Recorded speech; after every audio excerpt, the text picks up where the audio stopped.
నమస్కారం ప్రేక్షక మిత్రులారా.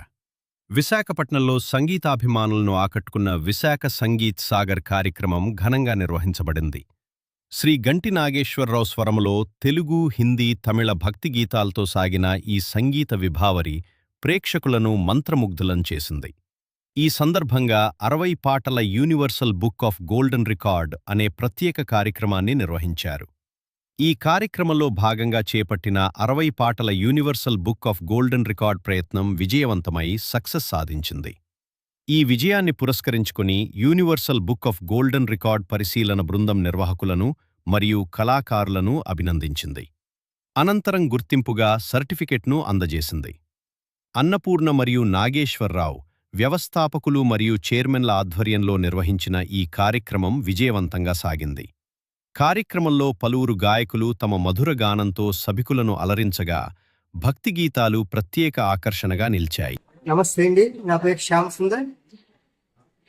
ఈరోజు ద్వారకానగర్ పౌర గ్రంథాలయంలో విశాఖ మహానగరంలో విశాఖ సంగీత్ సాగర్ సమర్పణలో ప్రముఖ గాయకులు శ్రీ గంటి నాగేశ్వరరావు గారు తమ గళంలో 70 పైచిలుకు పాటల్ని తానే పాడుతూ మరి కొందరి గాత్ర సహకారంతో మొత్తం తెలుగు, హిందీ, తమిళం భాషల్లో చిత్ర గీతాలతో universal book of golden records కోసం ఒక చక్కటి కార్యక్రమాన్ని ఏర్పాటు చేశారు.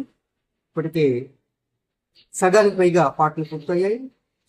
హాల్ అంతా పూర్తిగా నిండింది. శ్రోతలు చాలా ఆనందిస్తున్నారు, ఆ పాటల్ని ఆస్వాదిస్తున్నారు. మరి ఆయన ఇటువంటి రికార్డుల్ని మరెన్నో సాధించాలని పూర్వ ప్రముఖులు ఎందరో వచ్చేసారో వాళ్ళందరూ కోరుతున్నారు. మరి వారి ఈ కార్యక్రమాన్ని దిగ్విజయం కావాలని అందరి తరఫున నేను కూడా కోరుకుంటూ ఈ ప్రసంగాన్ని ముగిస్తున్నానండి. బాగుడి గంటి నాగేశ్వరరావు, విశాఖ సంగీత సాగర్ అధ్యక్షుడు అండి నేను. అలాగే నాకు ఈ సంగీతం పట్ల, సాహిత్యం పట్ల చాలా మక్కువ ఎక్కువ. చిన్ననాటి నుంచి కూడా నాకు పాటలు అంటే ఇష్టం. ముఖ్యంగా ఘంటసాల గారి అభిమాని నేను. ఆ పాత పాటలు, ఆ పాత మధురాలు అంటే నాకు చాలా ప్రాణం. సో నా 30 ఏళ్ల సుదీర్ఘ అనుభవాన్ని రంగడించుకొని నేను ఈరోజు ఒక సోలో ప్రోగ్రామ్, రికార్డు ప్రోగ్రామ్ చేస్తున్నాను అనమాట. Universal book of golden records ఆ ప్లాట్ఫామ్లో ఒక 60 పాటలు, ఆ పాట మధురాలు అనేసి ఆ శీర్షికన నేను చేస్తున్నాను. దానికి కమిటీ మెంబర్స్ అందరూ కూడా వచ్చారు. ఇప్పుడు దాదాపు ఒక 40 పాటలు అయిపోయింది. అది 3 గంటలు స్టార్ట్ చేసాం. 9 గంటల స్పాన్లో 60 పాటల కార్యక్రమం పూర్తి చేద్దామని నా తాలూకా సంకల్పం. భగవంతుడు, ఆ శ్యామలాదేవి అమ్మవారి దయ వల్ల నేను చక్కగా ఇంతవరకు మారగలిగాను. ఇంకా కూడా అమ్మవారు నాకు పాటిస్తుంది అన్న ఇది నాకు ఆ సంకల్పం, ఆ మనోబలం ఆ తల్లి, అలాగే ఆ పరమేశ్వరుడు, మా మన అయ్యప్ప స్వామి అందరూ కూడా నాకు ఇస్తారు. కావున మీరు నా కార్యక్రమానికి ఎంతోమంది పెద్దలు, సంగీత ప్రియులు, సంగీత అభిమానులు, నా బంధువులు, మిత్రులు అందరూ కూడా దీనికి వచ్చి ఎంతో వినోదాత్మకంగా ఇక్కడ ఆనందిస్తున్నారు. నాకు చాలా సంతోషం.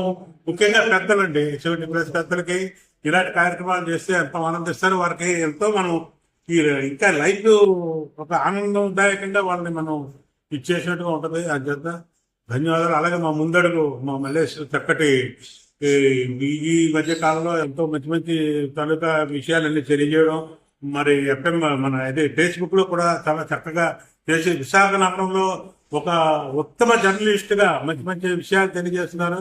వారికి కూడా నా ప్రత్యేక అభినందనలు మరియు ధన్యవాదాలు. ఈ అవకాశం నాగేశ్వరరావు గారు నాకు పరిచయమై 1.5 year అయింది. నా సొంత పెద్దన్నలా చాలా సలహాలు, సూచనలు ఇచ్చి ముందుకు నడిపిస్తున్నారు. ప్రతిరోజు నాకు అమ్మవారి దండకాలతో మేలుకొలుపుతారు. ఎన్ని పనులు ఉన్నప్పటికీ నువ్వు ఇలా చేయాలమ్మా, అలా చేయాలమ్మా చెప్పే మనిషి, మహామనిషి. అయితే నేను ఒకటి ఆశిస్తాను, ఎందుకంటే ఈ ఏజ్ లో 60 పాటలు పాడి Guinness book of record, golden record వరకు ప్రయత్నం చేయడం చాలా సంతోషం. చాలా గట్స్ ఉండాలి ఎవరికైనా. ఇప్పుడు నా ఏజ్ లో నేను ఏదైనా మాట్లాడగలిగితే ఒక ఒక వర్క్ విషయంలో డీప్ గా వెళ్ళేటప్పుడు పాటలు అనేవి మర్చిపోయి ఇప్పుడు రాగం తీయాలనే భయంగా ఉంది. ఎంతసేపు అయినా మాట్లాడతాం, క్లాసులు చెప్తాం అని, కానీ ఆ గట్స్ అనేవి ఉండాలి. చాలా మంచి పాటలు అండి ఈ పాటలు. ఈ ప్రస్తుత కాలంలో ఇలాంటి పాటలు మనం మర్చిపోతున్నాం. ఆత్మానందం కలిగించే పాటలు. ప్రథమసారి కళాకారులకి సంతకలి సన్మానాలు చేపట్టాలని ఎంత సఫలంగా ఉంటాయి, ఎంత ఉత్సాహంగా చాలా అంత ఉత్సాహంగా మాట్లాడాలి. ప్రత్యేకమైన విషయం చెప్పాలి, నేను యాక్చువల్గా ఈరోజు రాలేకపోయేవాడు. సరే ఇట్లా కుదరదేమో అనుకున్నారంటే ప్రోగ్రామ్ చేస్తున్నాను మీ మీద అభిమానంతో. మీరు రాకుంటే నేను చాలా ఫీల్ అవుతానని ఒక మాట ఉన్నారు. నేను నెక్స్ట్ మూమెంట్ నేను చెప్పాను, ఏది ఎక్కువ ప్రళయం వచ్చినా కానీ నేను వస్తానని. Thank you so much. ఆయన అలాంటి అభిమానాన్ని మాటలతోనే ఇప్పుడు నేను వ్యక్తిగతంగా కలిసాను కానీ ఫోన్లోని మెసేజ్ రూపంలో కానీ ఫోన్లో మాట్లాడి కానీ అలాగే మా పరిచయం ఒక వారం రోజుల నుంచి. సో ఇక మంచి మనిషి చక్కని వ్యక్తి, ఆ వ్యక్తిత్వం నాకు నచ్చి నేను ఈరోజు